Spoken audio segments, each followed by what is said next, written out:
देश भर में कोरोना का महा अलर्ट शुरू हो चुका है। बहुत सी राज्य सरकारों ने सख्ती दिखाना शुरू कर दी है। सबसे पहले आज जो अपडेट है वो मैं आपको बता देती हूं, यानी अगर उस राज्य में आप हैं तो आपके लिए ये जानकारी बहुत महत्वपूर्ण है। सबसे पहले बात महाराष्ट्र की। महाराष्ट्र में आज रात 9 बजे से लेकर सुबह 6 बजे तक कर्फ्यू रहने वाला है। अभी ये खबर आई है। कल से यूपी में रात को 11 बजे से सुबह 5 बजे तक कर्फ्यू रहेगा, यानी 25 तारीख से। हरियाणा में भी रात को 11 बजे से सुबह 5 बजे तक का कर्फ्यू लगा दिया गया है। गुजरात के 8 शहरों में इसी तरीके से रात को 11 बजे से सुबह 5 बजे तक कर्फ्यू लग गया है। तमिलनाडु में बीच पर किसी भी तरह के जमावड़े पर पाबंदी रहेगी। तमिलनाडु में 31 दिसंबर की रात और 1 जनवरी को बीच पर एंट्री नहीं होगी। 31 दिसंबर तक किसी भी तरह की सामाजिक, धार्मिक या राजनीतिक भीड़ नहीं जुटेगी। कर्नाटक में रेस्टोरेंट में 50% की क्षमता के साथ नया साल मनाने की इजाजत है। पुडुचेरी में क्रिसमस और नए साल के लिए नाइट कर्फ्यू में थोड़ी सी ढील दी गई है। छत्तीसगढ़ में भी 50% क्षमता के साथ नए साल का जश्न होगा। अगर आप इन इलाकों में हैं तो ये खबर आपके लिए थी, लेकिन सवाल ये है कि जब रात को कर्फ्यू लग रहा है तो फिर दिन में चुनावी रैलियां कैसे हो रही है, बताइए।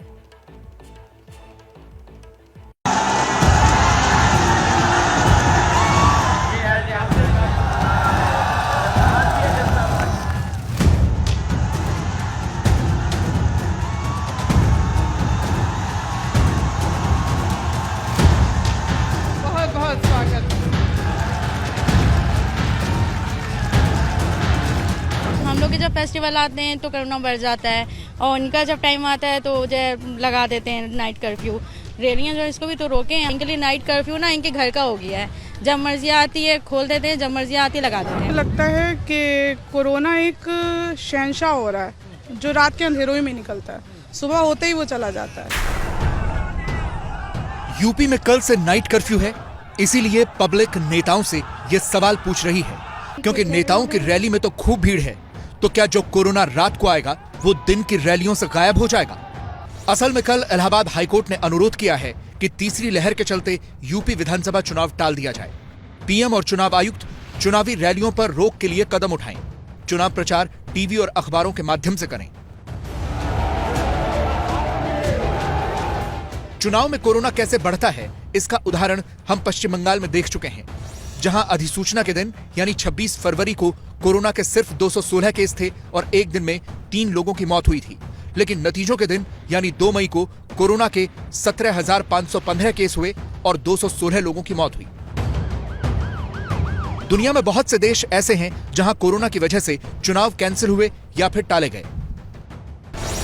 पूरी दुनिया में कम से कम 79 देशों ने अपने चुनाव टाले, 57 देशों ने कोरोना का कहर कम होने के बाद चुनाव करवाए। इसीलिए भारत में भी ओमिक्रॉन वेरिएंट के संभावित खतरे को देखते हुए चुनाव टालने की मांग हो रही है, क्योंकि ओमिक्रॉन बहुत तेजी से फैल रहा है।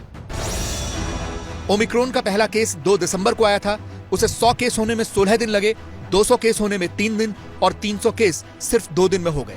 लेकिन इसके बावजूद यूपी में चुनाव प्रचार चल रहा है। अयोध्या में आज मुख्यमंत्री का कार्यक्रम था, लेकिन इस कार्यक्रम में आए लोग लापरवाह थे। ज्यादातर लोगों ने मास्क ही नहीं पहने थे।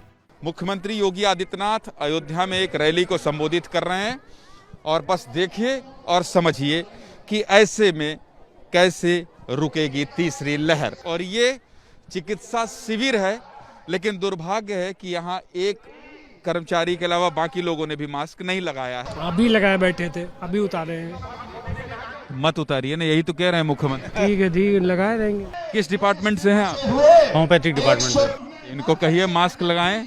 बिल्कुल बिल्कुल, मास्क रखा हुआ है, मास्क रखा हुआ है। सरकारी विभाग? नहीं, हम लोग प्राइवेट कंपनी है। खांस भी रहे हैं, मास्क भी नहीं लगाए। आयुर्वेदिक कंपनी से। आयुर्वेद में है तो मास्क क्यों नहीं लगाए? हाँ, मास्क अभी लगाए हुए थे, अभी निकल गया है। मास्क क्यों नहीं लगाए? मास्क अयोध्या के मेयर हैं, पूरा देश देख रहा है आपको। हाँ? ऐसे भीड़ में बिना मास्क के चलेंगे? योगी जी कह रहे हैं इंजेक्शन लगवाइए। इंजेक्शन सबको लग चुका है, मास्क भी हम लोग परमानेंट लगाते हैं, भोजन पे थे। जिलाध्यक्ष जी, आपने भी मास्क नीचे कर रखा है। चलिए लगा ले रहा हूँ। ये है कि ये जो भीड़ आ रही है, इसमें आप देख सकें कितने लोग मास्क लगाए हैं और कितने लोग बिना मास्क के यहाँ घूम रहे हैं। कांग्रेस हाईकोर्ट की टिप्पणी का स्वागत कर रही है और कह रही है कि जान से बढ़कर और कुछ नहीं है। विशेषज्ञ जो कहेंगे हम सबको वो मानना चाहिए। हम सरकार में हो या नहीं हो, सत्ता में हो या नहीं हो, मायने नहीं रखता, मायने ही नहीं रखता। हुआ भी हम कौन है, या बीजेपी भी कौन है, या योगी आदित्यनाथ भी कौन है? अरे जनता जिससे आप वोट मांगने जाते हो उसकी जान की अगर परवाह आप नहीं करते तो आप हैं कौन? कौन सी जगह में किस समय कुछ पॉलिटिकल एक्टिविटी होनी चाहिए या नहीं होनी चाहिए, ये सरकार इस पे निर्णय नहीं लेती है। इसके लिए प्रॉपरली कॉन्स्टिट्यूटेड एक हमारी बॉडी है, इलेक्शन कमीशन है, उनको यह निर्णय लेना होता है। इस बीच यूपी सरकार ने कल से रात का कर्फ्यू लागू कर दिया है, जिस पर जनता नाराज है। जनता भी यही सवाल पूछ रही है कि रैलियों पर रोक क्यों नहीं है। लोगों के लिए ऊपर तो पाबंदी कर दे रहे हैं, रैली भी अपना थोड़ा कंट्रोल में करने चाहिए कि अगर सब चीज देख रहे हैं तो उनको रैली का भी थोड़ा इंतजाम करना चाहिए। मैं चाहती हूँ कि रैली वैली कम हो जाए, ताकि ये जो कोरोना का दहशत फैला रखी है कोरोना, तो हर जगह रोके ना। अपना जहाँ मतलब होता है वहाँ कोरोना गायब कर देते हैं। जहाँ पे चुनाव आ रहा है तो अब सब कुछ कर रहे हैं, घूम रहे हैं, रैली निकाल रहे हैं। ऐसे भी कहीं जाएंगे सब लोग तो फैमिली मेंबर्स जाएंगे, रैलियों में तो कितनी ही फैमिलीज एक साथ होती हैं, तो बहुत खतरनाक है।